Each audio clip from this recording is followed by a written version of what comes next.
Nuestro tema de hoy está titulado Un nuevo comienzo para el mundo. Uno de los temas bíblicos más fascinantes es 1000 años de oscuridad mundial previsto, o el milenio. La palabra milenio es simplemente latina para 1000 años. Hay muchas ideas diferentes que se enseñan con respecto al futuro de nuestro mundo. Algunos cristianos creen que la segunda venida de Cristo iniciará una edad de oro para la humanidad en la tierra, un tiempo durante el cual todos se convertirán y la paz prevalecerá. Otros creen que el periodo de 1000 años será un tiempo de angustia y penurias, de conflicto y caos. Un tercer punto de vista es que el milenio inmediatamente sigue al regreso de Cristo, una época en la que todos los justos están en el cielo, Satanás y sus ángeles quedan en la tierra y los inicuos están muertos. Al final de estos 1000 años, Dios crea un nuevo cielo y una nueva tierra. Con esta asignatura, como con todas las demás, descubriremos lo que la Biblia realmente enseña. En esta lección descubriremos las respuestas a las siguientes preguntas. Primero, ¿qué acontecimientos ocurren al regreso de Jesús? ¿Qué eventos ocurren durante los 1000 años de paz o los 1000 años? Y tercera, ¿qué eventos ocurren al final de los 1000 años? Pregunta número 1. Cuando Jesús regresa, ¿qué le sucede a los justos, tanto los muertos justos como a los vivos justos? 1 Tesalonicenses 4, versículos 16 y 17 dicen: Porque el Señor mismo descenderá del cielo con aclamación, con voz de arcángel y con trompeta de Dios, y los muertos en Cristo resucitarán primero. 1 Tesalonicenses 4, 16. Entonces, los que estamos vivos y permanecemos, seremos arrebatados junto con ellos en las nubes, para encontrarnos con el Señor en el aire, y así estaremos siempre con el Señor. 1 Tesalonicenses 4, 17. ¿Qué les pasa a los inicuos o a los no salvos? 2 Tesalonicenses 1, 7 al 10 y 2 Tesalonicenses 2, 8. Y retribuir con descanso junto con nosotros a vosotros que sois afligidos. Esto sucederá cuando el Señor Jesús es revelado del cielo con sus poderosos ángeles. 2 Tesalonicenses 1:7. En fuego ardiente, tomando venganza contra aquellos que no conocen a Dios y sobre aquellos que no obedecen el evangelio de nuestro Señor Jesucristo. 2 Tesalonicenses 1:8. Estos serán castigados con la destrucción eterna de la presencia del Señor y de la gloria de su poder. 2 Tesalonicenses 1:9. Y 2 Tesalonicenses 1:10 dice: Cuando viene en ese día a ser glorificado en sus santos y a ser admirado entre todos los que creyeron, porque nuestro testimonio ha sido creído entre vosotros. Entonces será manifestado aquel inicuo, a quien el Señor Jesús matará con el soplo de su boca y destruirá con el resplandor de su venida. 2 Tesalonicenses 2:8. Ahora, la pregunta es: ¿dónde permanecerán los inicuos durante este periodo? Según Jeremías 25:33, en aquel día los muertos por Jehová estarán desde un extremo de la tierra hasta el otro. No serán llorados, no serán recogidos ni sepultados, serán convertidos estiércol sobre la tierra. Jeremías 25:33. Los profetas del Antiguo Testamento a menudo describían las condiciones que ocurrirían como resultado de la rebelión de Israel contra Dios. Como resultado de la desobediencia, Dios permitiría que los ejércitos paganos destruyeran a miles de israelitas. La profecía de Jeremías va mucho más allá del antiguo Israel. llega al futuro. Describe una destrucción universal de un extremo de la tierra al otro de aquellos que se rebelan contra Dios. ¿Cómo describe la Biblia la devastación de la tierra en la segunda venida de Cristo? Apocalipsis 16, 17 al 20 y Jeremías 4, 23, 27. Apocalipsis 16, 17 dice: Entonces el séptimo ángel derramó su copa en el aire, y una gran voz salió del santuario desde el trono que decía: Está hecho. Y hubo ruidos, y truenos, y relámpagos, y hubo un gran terremoto, un terremoto tan poderoso y grande que no había ocurrido desde que los hombres estaban en la tierra. Apocalipsis 16, 18. Ahora, la gran ciudad se dividió en 3 partes, y las ciudades de las naciones cayeron, y la gran Babilonia fue recordada ante Dios para darle la copa del vino del furor de su ira. Apocalipsis 16, 19.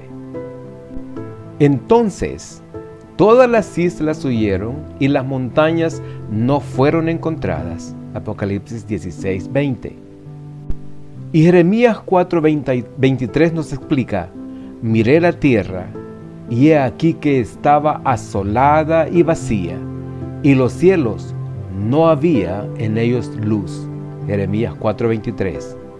Y continúa diciendo: Miré las montañas, y he aquí que temblaban, y todas las colinas se movieron de un lado a otro. Jeremías 4, 24. Miré, y he aquí que no había hombre, y todas las aves del cielo se habían ido. Jeremías 4, 25. Miré, y he aquí que la tierra fértil era un desierto, y todas sus ciudades habían sido devastadas ante la presencia de Jehová, ante el ardor de su ira. Jeremías 4, 26. Porque así dice Jehová: toda la tierra será desolada, pero no la destruiré del todo. Jeremías 4, 27. La predicción de Jeremías describe en forma la destrucción de Israel a manos de los babilonios, como el lenguaje del pasaje retrata claramente. También describe la devastación completa de la tierra en la segunda venida de Cristo. ¿Habrá algún ser humano vivo en la tierra durante este tiempo? Apocalipsis 19, 17 y 18, y vamos a compararlo con Jeremías 4, 25. Apocalipsis 19, 17 dice: Entonces vi a un ángel de pie en el sol, y clamó con voz fuerte, diciendo a todos los pájaros que vuelan en medio del cielo: Venid, reuníos para la cena del gran Dios. Apocalipsis 19, 17. Y continúa diciendo el versículo 18: Para que comáis la carne de reyes, la carne de los capitanes, la carne de hombres poderosos, la carne de los caballos y de los que se sientan sobre ellos, y la carne de todas las personas libres y esclavas, tanto pequeñas como grandes. Vi, y de hecho no había ningún hombre, y todas las aves del cielo se habían ido. Jeremías 4:25. Ahora esta es una pregunta muy importante. ¿Dónde estará Satanás durante los 1000 años? Veamos qué nos dice Apocalipsis 21 al 3. Entonces vi a un ángel bajando del cielo, teniendo la llave del abismo y una gran cadena en su mano. Apocalipsis 21. Y prendió al dragón, esa serpiente antigua, que es el diablo y Satanás, y lo ató por 1000 años.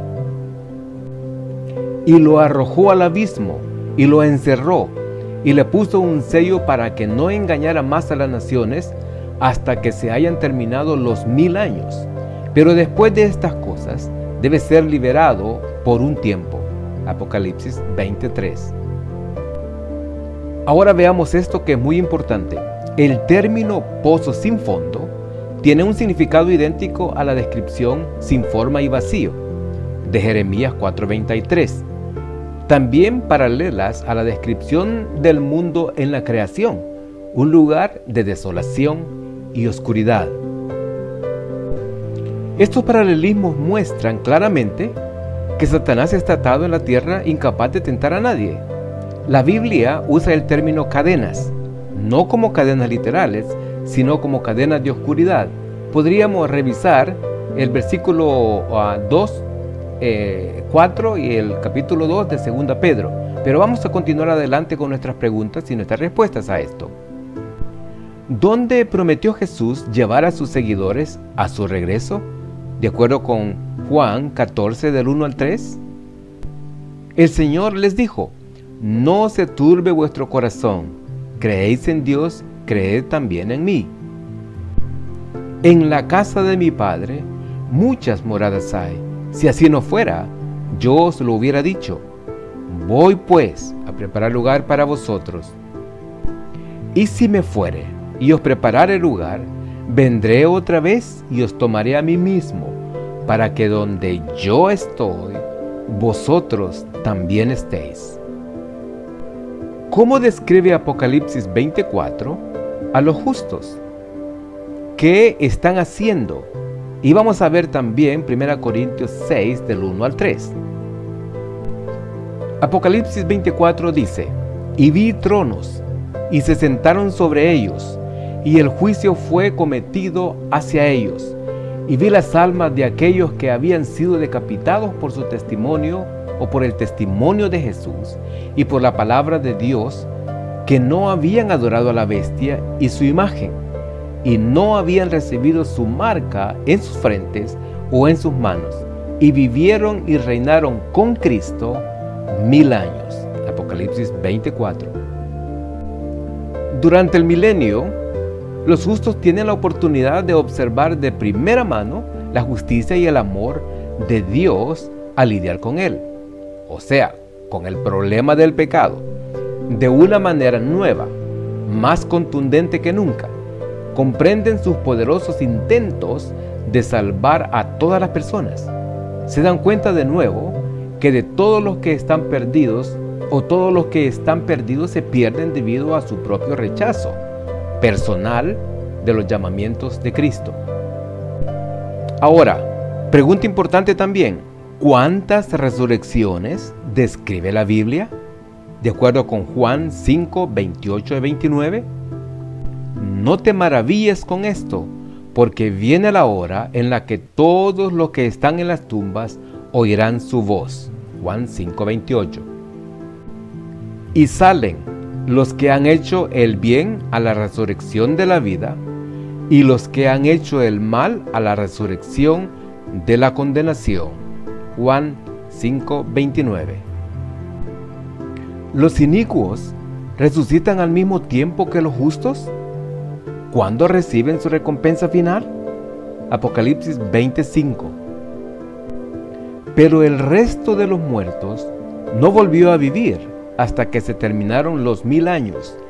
Esta es la primera resurrección. Apocalipsis 25. Algunas personas están confundidas por la última parte de este texto. Esta es la primera resurrección. Eso está en el versículo 5. Según la Biblia, los muertos en Cristo se levantan primero. Y 1 Tesalonicenses 4, 16, 17 explica eso. Ahora, Apocalipsis 20 está discutiendo el destino de los salvados que han resucitado en la primera resurrección. Viven y reinan con Cristo durante 1000 años, según Apocalipsis 24. Esto llevaría lógicamente a la pregunta: ¿qué pasa con el resto de los muertos, los no salvos? En una breve frase, Juan responde esa pregunta: pero el resto de los muertos no vivieron de nuevo hasta que se terminaron los 1000 años. Apocalipsis 25. El apóstol continúa entonces con el tema principal de su discusión: la primera resurrección, la resurrección de los justos, declarando: bienaventurado y santo el que tiene parte en la primera resurrección. Apocalipsis 26. Ahora, ¿qué le sucede a Satanás cuando los 1000 años llegan a su fin? Apocalipsis 27. Ahora, cuando hayan expirado los 1000 años, Satanás será liberado de su prisión, explica Apocalipsis 27. Ahora que los malos han resucitado, Satanás les miente haciéndoles creer que ellos pueden tomarse la ciudad santa. ¿Cuál es la estrategia de Satanás al final de los 1000 años? Según Apocalipsis 20, 8 y 9. Y saldrá a engañar a las naciones que están en los 4 ángulos de la tierra, a Gog y a Magog, a fin de reunirlos para la batalla, el número de los cuales es como la arena del mar. Subieron a la amplitud de la tierra y rodearon el campamento de los santos y la amada ciudad, y el fuego descendió de Dios y los devoró. Apocalipsis 29. ¿De dónde viene la ciudad santa? ¿La nueva Jerusalén? Apocalipsis 21:2. Entonces yo, Juan, vi la ciudad santa, nueva Jerusalén, bajando del cielo de Dios, preparada como una novia adornada para su marido. Apocalipsis 21:2. ¿Cómo Dios previene que Satanás se tome la ciudad santa? Apocalipsis 20 explica esto. Subieron a la amplitud de la tierra y rodearon el campamento de los santos y la amada ciudad, y el fuego descendió de Dios y los devoró. ¿Qué sucede después de la destrucción de los inicuos? Segunda Pedro 3:13. Sin embargo, nosotros, según su promesa, buscamos nuevos cielos y una nueva tierra en la que mora la rectitud. Segunda Pedro 3:13. El gran reto del milenio es que las mujeres y los hombres deben elegir hoy dónde pasarán la eternidad. La Biblia claramente declara: en tiempo aceptable te he oído, y en día de salvación te he socorrido. He aquí, ahora el tiempo aceptable. He aquí, ahora el día de salvación. 2 Corintios 6:2. Miles de personas se perderán porque esperan con ansias un futuro para tomar una decisión por Jesucristo. Jesús los invita a darle toda su vida hoy. Si no lo has hecho, ¿por qué no hacerlo ahora? Veamos ahora en este bosquejo lo que va a pasar en la primera, lo que podríamos decir en la primera y en la segunda parte. En la primera parte se encuentran: los justos ascienden, los justos reciben la inmortalidad, los justos resucitados, los justos en el cielo, la ciudad santa desciende con Jesús y los salvados, tierra nueva, la tierra es desolada. En la segunda parte, o sea, después de ese milenio, Jesús regresa, los malvados vivos son destruidos, Satanás encadenado, los malos muertos en sus tumbas, y los malos resucitan, los malos son destruidos por segunda vez. Ese es el esquema que aquí nos presenta a grandes rasgos. Espero que su decisión haya sido encontrarse con el Señor en la primera resurrección. En la primera resurrección que va a ser para los que van a vivir con el Señor por toda una eternidad. Si así es, repita conmigo estas palabras: querido Señor, elijo permitirte gobernar en el trono de mi corazón hoy, y anhelo adorarte en la ciudad santa por toda la eternidad. Si así es, que el Señor le bendiga hoy y siempre.